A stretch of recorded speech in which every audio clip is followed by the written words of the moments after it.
दोस्त न है इंसान के, जोड़ी है बनावल भगवान के।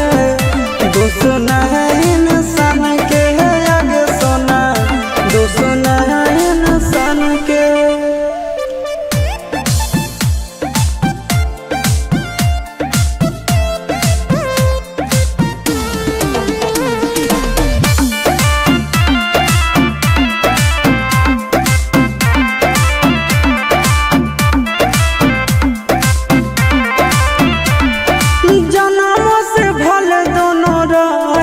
साथ में कहरम तो हक विधाता के हाथ में,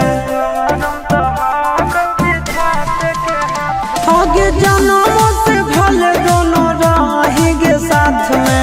करम तो हक विधाता के हाथ में, कन्हैया से मिल जाते हमारा तो मंगल दियल कान के है आगे सोना, मंगल बनावल भगवान के। दोस्त न है इंसान के आगे सोना, दोस्त न है भगवान के। जोड़ी है बनावल भगवान के, दोस्त न है इंसान के आगे सोना, दोस्त न है इंसान के।